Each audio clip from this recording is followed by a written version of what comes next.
यांच्या माध्यमातून आदरणीय पवार साहेबांच्या मार्गदर्शनाखाली व आमचे प्रदेश अध्यक्ष शशिकांतजी शिंदे साहेब असतील, सुप्रियाताई सुळे असतील, जयंत पाटील साहेब असतील, आव्हाड साहेब असतील व तसंच या शहराचे अध्यक्ष आमले भाऊ आहेत, या सर्व आणि तिथे असणारे पदाधिकारी, सामान्य नागरिक यांच्या माध्यमातून एक खूप मोठं आंदोलन आम्ही लोकांच्या वतीने नवी मुंबईमध्ये करणार आहोत.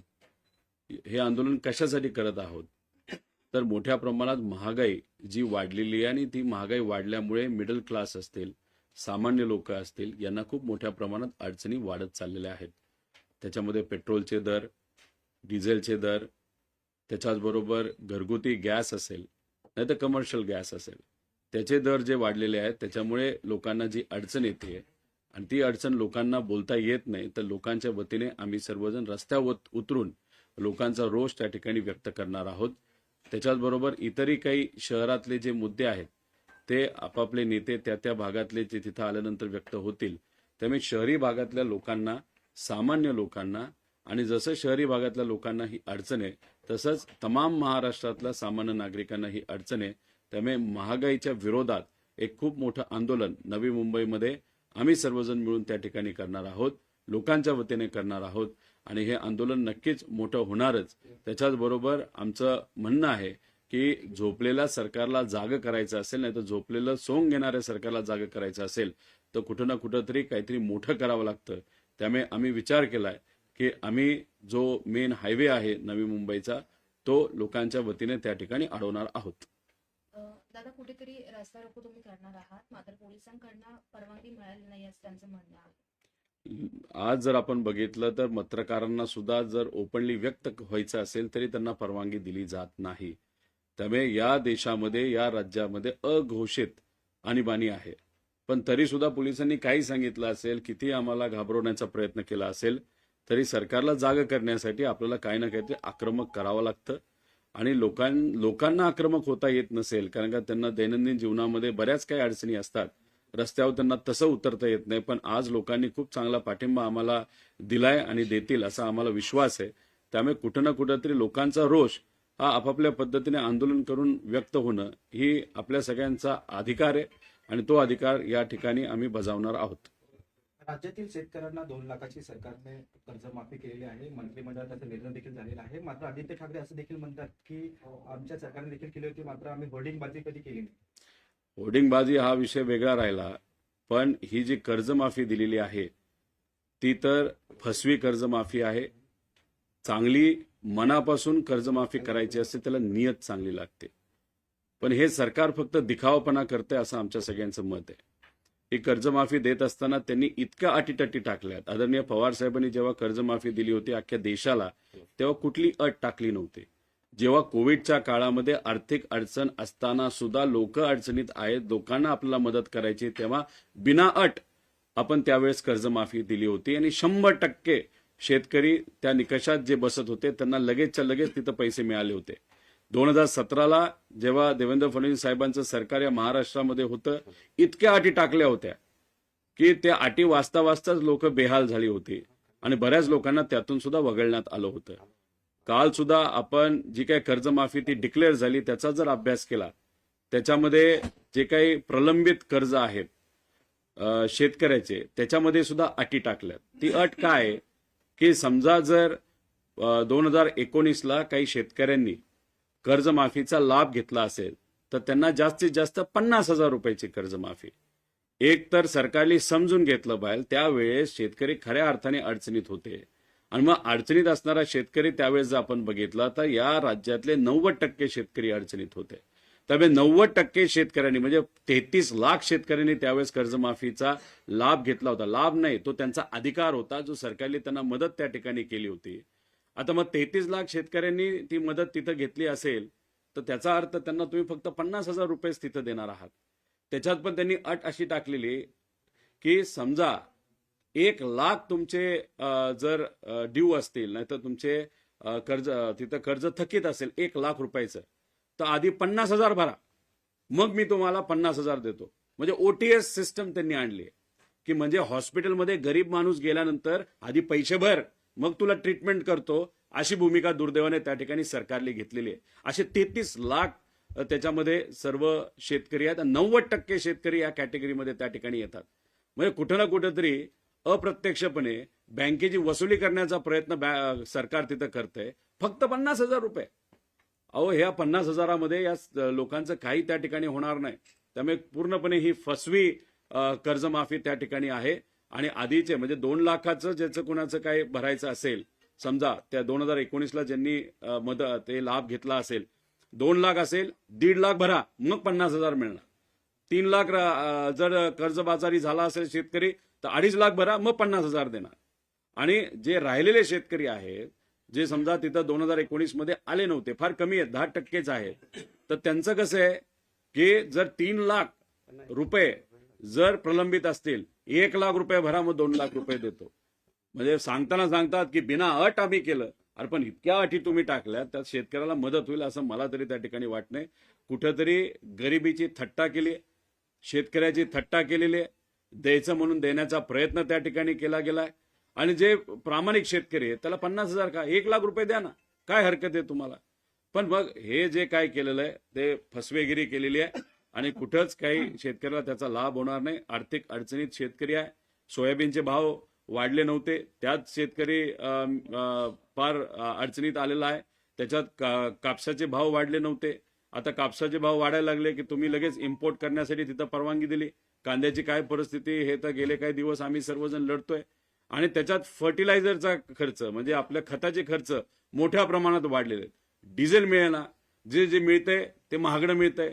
मग अशा परिस्थितीमध्ये खर्च वाढत चाललाय, उत्पन्न कमी होत चालले, त्यात शेतकरी अडचणीत होत चालले आणि त्यात तुम्ही कर्जमाफी देताना एवढ्या अटी टाकता, म्हणजे फार दुर्दैवी आहे, थट्टा करण्यासारखं आहे. आणि या गोष्टीचा आम्ही निषेध करतो. आम्ही स्वागत याच्यासाठी करतो की तुम्ही कर्जमाफी दिली, पण कर्जमाफी दिला बिना अट कर्जमाफी करा, ही आमच्या सगळ्यांची मागणी आहे. आज मुंबईमध्ये पाऊस पडलेला आहे आणि अंधेरी सबवे थोड्या पावसामुळे पूर्णपणे भरलेला आहे. पुन्हा एकदा नाली सफाईवरती प्रश्नचिन्ह उपस्थित होत आहे. मी जेव्हा एअरपोर्टवरनं येत होतो तेव्हा तुम्ही सबवे सोडा, मी ब्रिजवर असताना सुद्धा ब्रिजवर पाणी साठलेलं मी तिथं बघितलेलं आहे. म्हणजे कचरा साफसफाई कुठंच नाही, नाला साफसफाई त्या ठिकाणी नाही. म्हणजे इलेक्शनच्या आधी बोंब मारत तुम्ही त्या ठिकाणी सांगत होता बघा पूर्वी कशी परिस्थिती आहे, आणि आता जर आपण बघितलं त्याच्यापेक्षा बदतर परिस्थिती या छोट्याशा पावसामध्ये झाली. अतिशय छोटासा पाऊस होता. जर इथं मोठा पाऊस झाला असता तर बोटी घेऊन फिरावं लागलं असतं आणि सगळ्या गाड्या पाण्याखाली गेल्या असत्या. त्यामुळे हे काय फक्त इलेक्शन पुरतं काम करणारं सरकार आहे, पक्ष आहेत. इलेक्शन संपलं तर ह्यांना प्रशासनावर कंट्रोल करता येत नाही, काम करता येत नाही, फक्त राजकारण करता येतं, होर्डिंग लावता येतं, पक्ष फोडता येतात, आमदाराला विकत घेता येतं, नगरसेवकाला विकत घेता येतं. आता आमदारकीची MLCची किंमत एका सीटची 50-50 कोटी रुपये. म्हणजे इथं गरीबाला पेट्रोलला 112 रुपये द्यायला अडचण जाते 1 लिटरला, आणि इकडं मात्र तुम्ही घोडेबाजार 50-50 कोटीचा करत राहिला. तर म्हणजे हे सरकार फक्त कॉन्ट्रॅक्टरचं सरकार आहे, गुंडाचं सरकार आहे, मोठ्या बिल्डरचं सरकार आहे आणि फक्त पैशावाल्यांचं सरकार आहे. गरिबाचं हे सरकार नाही. लाडक्या बहिणींच्या बाबतीत सुद्धा त्यांचे 1 कोटी महिलांची नावं कमी करून गरिबाची थट्टा त्या ठिकाणी केलेली आहे. आणि हळूहळू हा आकडा 1 कोटीवरनं 1.5 कोटी, 1.5 कोटीवरनं 2.5 कोटीवर सुद्धा जाऊ शकतो. त्यामुळे लाडक्या बहिणींना सुद्धा या सरकारने दुर्दैवाने त्या ठिकाणी सोडलेलं नाही. रामदास आठवले असं म्हणतात की हातभट्टी जी दारू आहे ती अधिकृत करा. काय म्हणाले? हातभट्टीची जी दारू ती अधिकृत करा. रामदास आठवले. ठीक आहे, त्या आठवले साहेबांचा मला आदर आहे, पण त्यांनी कवितापुरतं त्या ठिकाणी थांबावं. कविता त्या चांगल्या करतात, अचानक त्या चांगल्या कविता करत असतात. दारू या विषयामध्ये कृपा करून त्यांनी त्या ठिकाणी जाऊ नये. अधिकृत केल्यानंतर आता जे काही दारू पिणारे लोक आहेत त्याच्यात वाढ झाली, आणि ती सुद्धा ही जी काही हाटभट्टीवाली म्हणजे साधी स्वस्तातली मिळणारी दारू, तर अजून लोक दारू पितील. आणि ही जी हाटभट्टीतली दारू कोण पितं तर मजूर पितात, गरीब पितात. आणि मग अशा पद्धतीने तुम्ही दारू प्रोत्साहन तिथं करणार असाल तर हे चुकीचं आहे. आणि मला एवढंच म्हणायचं आहे की आठवले साहेब तुम्ही फार मोठे नेते, देशातले मंत्री आहात, हा जो सुझाव आहे तुम्ही मोदी साहेबांना सहज सांगू शकता. गुजरातमध्ये दारूबंदी आहेच, तुम्ही जाऊन मोदी साहेबांना सांगा. आता देशात तुम्ही सगळीकडे हातभट्टी आता चालू करा, एवढंच राहिलं या सरकारचं. आपल्याला असंच बोलावं लागेल. कोल्हापूरमध्ये एका तरुणीवरती 4 जणांनी सामूहिक अत्याचार केला आणि 6 महिने करत होते आणि व्हिडिओ ब्लॅकमेल करण्याची धमकी देत होते.